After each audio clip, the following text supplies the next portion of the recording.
우린 때때로 세계 최신의 최고의 전투기가 무엇인지, 그리고 그 선택의 이유가 무엇인지 질문을 받습니다. 저희의 선택 기준은 자맹 능력, 무장, 속도, 가용 범위, 기동성 및 기술력에 기반을 두고 점수를 책정했습니다. 다소 라팔. 프랑스의 회사인 다소가 개발한 이 전투기는 다목적 전투기입니다.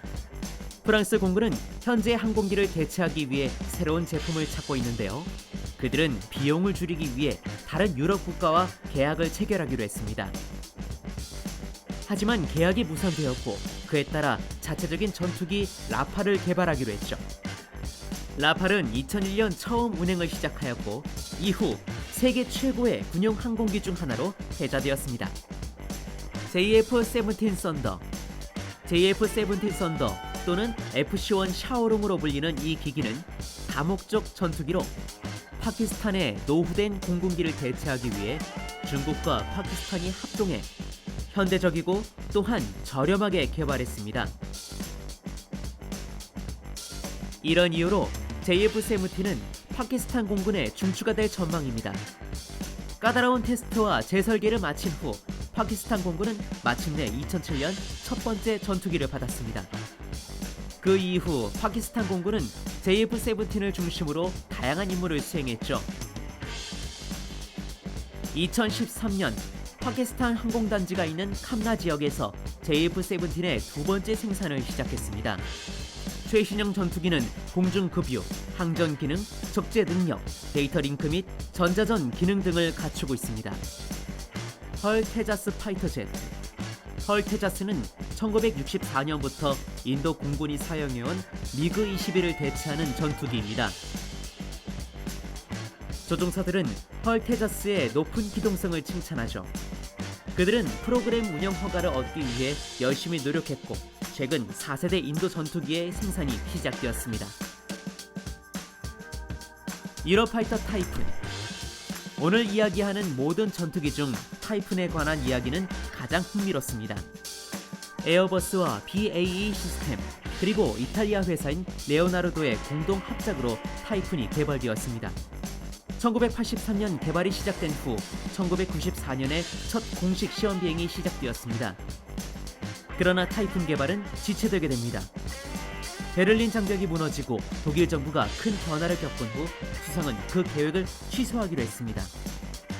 하지만 이 프로그램은 폐지되지 않았고 독일은 계속된 노력 끝에 최초의 유로파이터 타이푼을 배치하게 되었습니다. 록히드 마틴 F-22 랩터.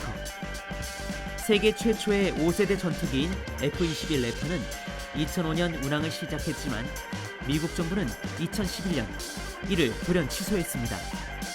이 전투기는 미국 공군의 중요한 부분이었지만 개발 및 유지비 상승은 물론 공대 공인부의 부족이 제트기 생산에 종지부를 찍게 했습니다. 록히드는 2012년에 마지막 랩터를 미국 공군에 납품했습니다. 그럼에도 불구하고 F-22는 전투기의 선구자였습니다.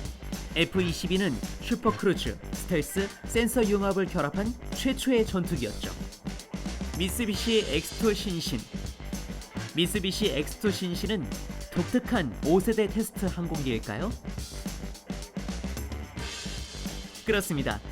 비록 이 기기는 전투기는 아니지만 일본인들은 X2를 다른 전투기 기술 개발에 시험용으로 사용하고 있습니다. 실제로 일본이 현재의 전투기들을 대체하려고 했다는 거죠. 일본 정부는 F-22 랩터 구매를 위해 미국에 연락을 취했으나 미 의회는 군사기밀 보호를 목적으로 모두 거절했습니다. 2016년 신신의 첫 비행이 시작되었습니다. 성공적인 테스트를 마친 후 미쓰비시는 항공기 생산을 시작했습니다. X2는 6세대 전투기인 F3의 전신입니다. 일본은 2027년 F3를 생산할 예정이라고 하네요. 쉐냥 FC-31. FC-31 또는 J-31은 중국 공군에 도입될 두 번째 5세대 전투기입니다. 이 기기는 청두 J-20에 비해 좀 뒤떨어지지만 여전히 유능한 전투기입니다. 정확한 사양은 중국군 이외에는 명확히 알려진 바가 없습니다. 외국의 전문가들, 특히 미국의 전문가들은 이 기종은 다른 5세대 전투기들과 동등할 것이라고 말했습니다. 하지만 더 나은 전투기를 결정하는 요인은 조종사의 능력, 항공기 레이더 및 센서의 능력에 의해 결정된다고 볼 수 있습니다. 청두 J-20 청두항공우주공사는 2017년 중국 최고의 전투기인 J-20을 선보였습니다. 20년 이상의 개발 끝에 2011년 처음으로 비행을 했습니다. 첫 비행 후 문제점 개선을 위해 새로운 공기 흡입구, 스텔스 코팅과 수직 안정기 등의 구조적인 설계 변화가 있었죠. 제작 후 발생한 일부 문제에도 불구하고 청두 J-20은 아시아 최초의 5세대 전투기라고 불립니다. 스코이 수-57 스코이사가 개발한 수-57은 기술적으로 가장 진보된 러시아의 전투기가 될 것입니다. 이 전투기는 5세대 전투기의 특징을 모두 만족시키는 최초의 전투기입니다. 세르게이 보그다는 2010년 처음으로 수-57을 시험 비행한 조종사였습니다. F-35에 비교하면 러시아는 수-57의 생산, 연구, 개발 및 준비에 약 $10,000,000의 비용이 들었죠. 러시아 공군은 2019년 본격적으로 이 전투기를 사용할 예정입니다. 하지만 기자들은 시리아에서 이미 2018년 2대의 수-57을 발견했죠. 록히드 마틴 F-35 라이트닝 II. 미 공군은 2015년 최신 전투기를 도입했습니다. F-35는 착륙 기능에 차이가 있는 주요 3가지 변형을 가지고 있습니다. F-35 개발 프로그램의 예상 비용은 충격적이었죠.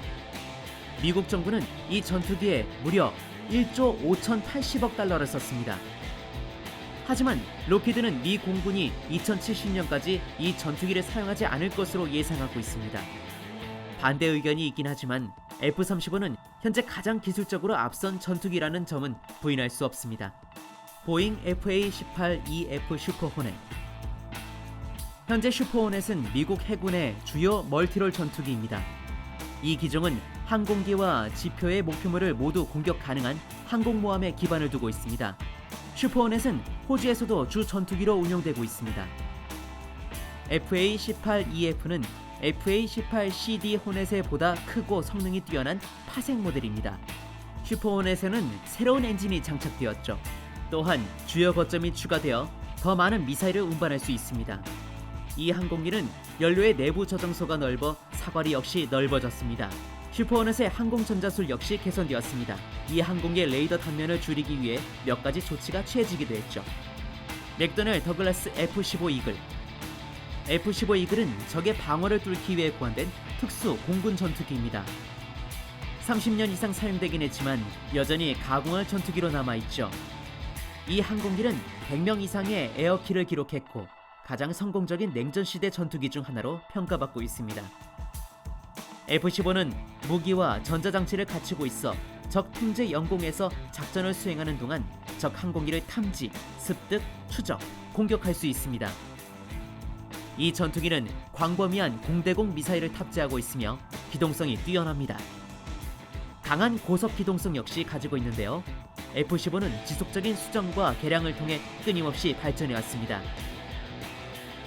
F-15 이글은 지금도 미 공군에 속해 있으며 적어도 2025년까지는 쭉 운영될 것으로 예상됩니다. 이 기종은 이스라엘, 일본, 사우디아라비아에 수출되었다고 하네요. 미코얀 미그-31BM. 미그-31BM은 러시아 방공의 핵심을 이루는 최신 버전의 미그-31 요격기입니다.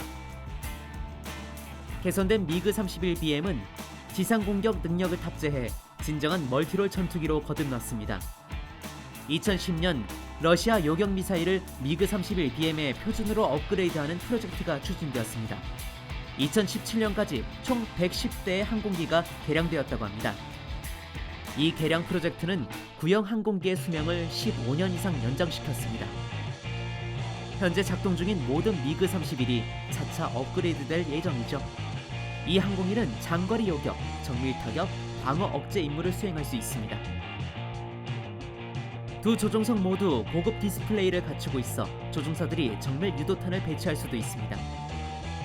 이 전투기는 고속의 고도 및 상승 속도를 가지고 있습니다. 하지만 이러한 기능을 만들기 위해 기동성을 버려야 하죠. 미그 31 BM은 가장 빠른 항공기 중 하나입니다. 최고 시속 3,000마일로 날 수가 있죠.